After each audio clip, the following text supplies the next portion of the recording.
ሰላም ጤና ይስጥልኝ። እንዴት ናችሁ? ሰላም ናችሁ ወይ? እንደምን ከረማችሁ?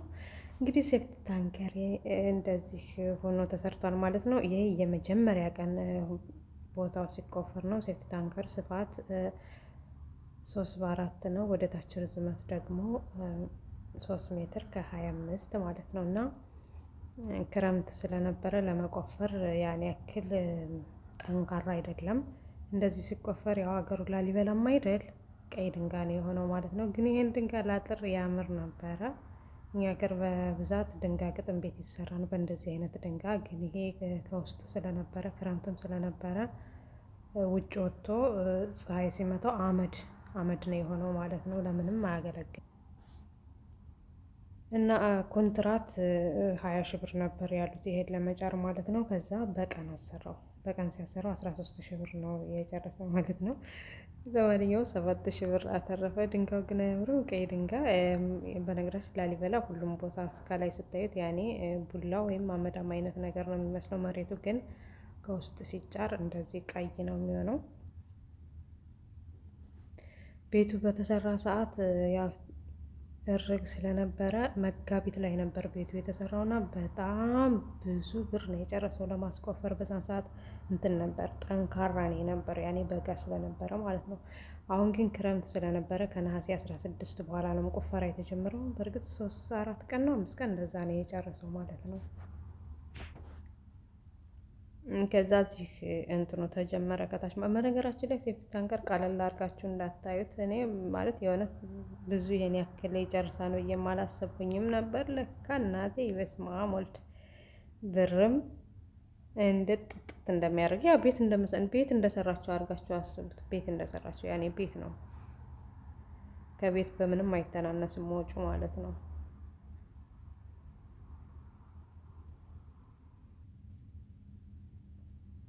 እንደዚህ አድርገውት የዋሉት ግን በአንድ ቀን ነው እንትኑ ግንቡ ማለት ነው።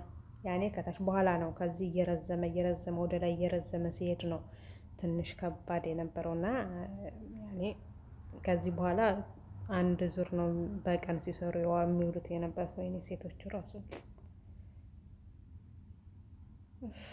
ኢትዮጵያ እንደዚህ በተሸከምንበት ልክ አይከፈል። ግን ያኔ ብቻ ተመስገን ግን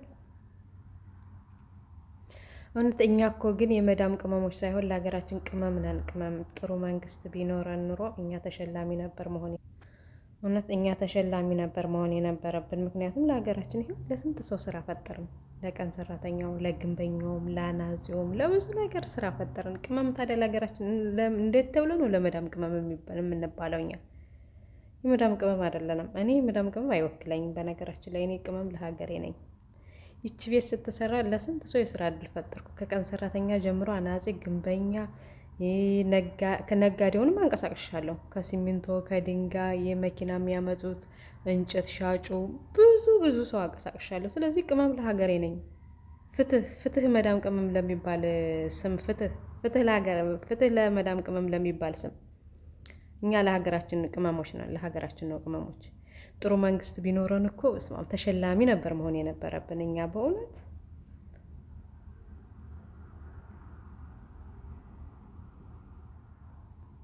ይሄ ወደ ላይ እየተዳረሱ መጥቷን አሁን ማለት ነው። ግን በጣም ያስፈራን እየራቀ ሲመጣ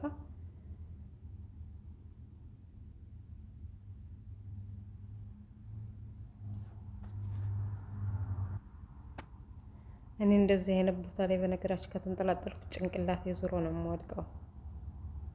ግን ስንት ጀግና አለ ግን ሀገራችን፣ ስንት ጎበዝ ባለሙያዎች አሉ። ስማ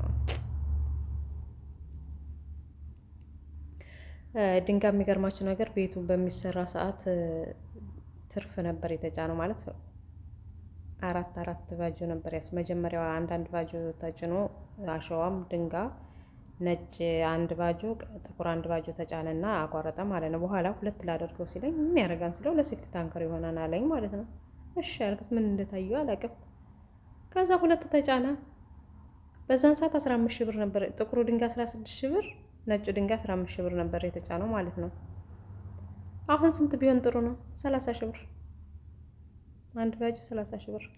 በዛን ሰዓት ግን 15 ሺህ ብር ነው የተጫነው።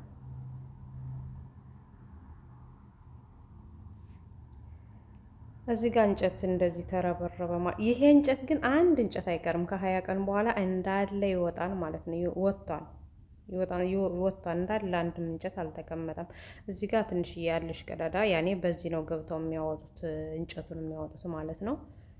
ያኔ በኋላ ቢሞላ ምናምን ለመምጠጥ ለነገሩ ይሄ እኛ እስከምንወድ ድረስ አይሞላም በእርግጠኝነት ማለት ነው። ምክንያቱም ርቀቱ 3 ሜትር ከ25 ነው፣ ስፋቱ ደግሞ 3 በ4 ነው። አስቡት 3 በ4 ማለት ያኔ 2 ሰርቪስ አንድ ሳሎንና አንድ መኝታ ቤት ይሆናል ማለት ነው። በቤት እንትን አነስ ያለች በቃ ጽድት ያለች ሳሎን፣ ሰፋ ያለ ሳሎን ይሆናል 3 በ4።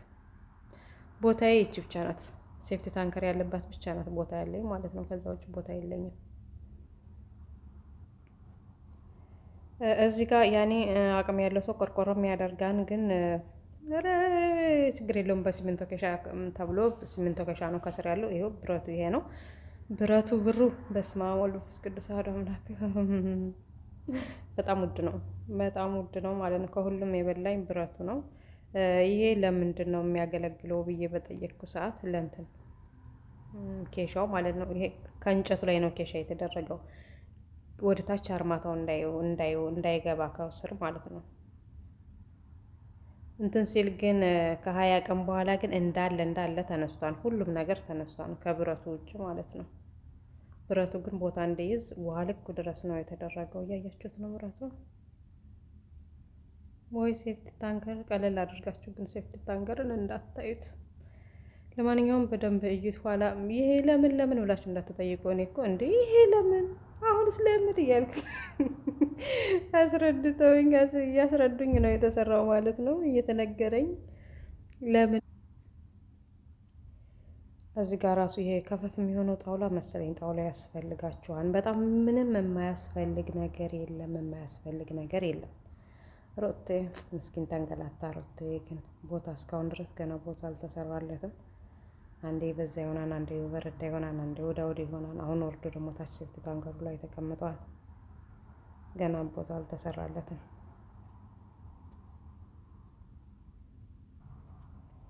እዚህ ጋር አርማታ የሚባለውን ሲያወኩ ነው። በጣም ከባድ ነው ይሄ ግን በስመ አብ ወልድ።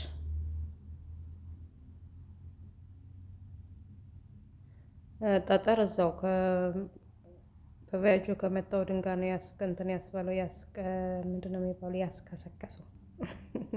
ጠጠር ተገዝቶ ሳይሆን እዚሁ ነው የተከሰከሰው ማለት ነው። በሳጥን ስንት ብር ነበር ያለኝ? እኔ እንጃ ረሳሁት።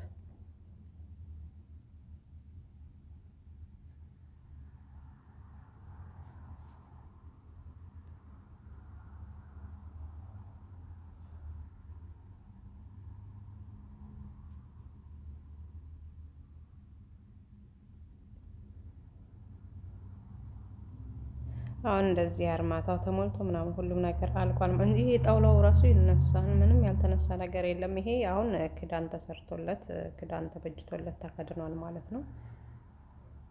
በዚህ ገብቶ ነው እንጨቱ እንዳለ እንጨቱ ምናምን ሁሉ ነገር ከታች የተሰቃቀሉበትም ሰዎቹ ከላይ የተረበረቡ ፍልጡ ሁሉ እንዳለ ተነስቷል።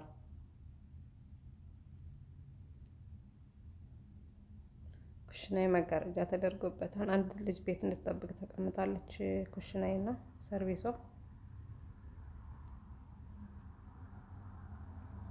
በቃ ደጃፌ ይቺ ብቻ ናት። ሴፍቲ ታንከር ያለበት ብቻ። ከዛ ውጭ ቦታ የለኝም።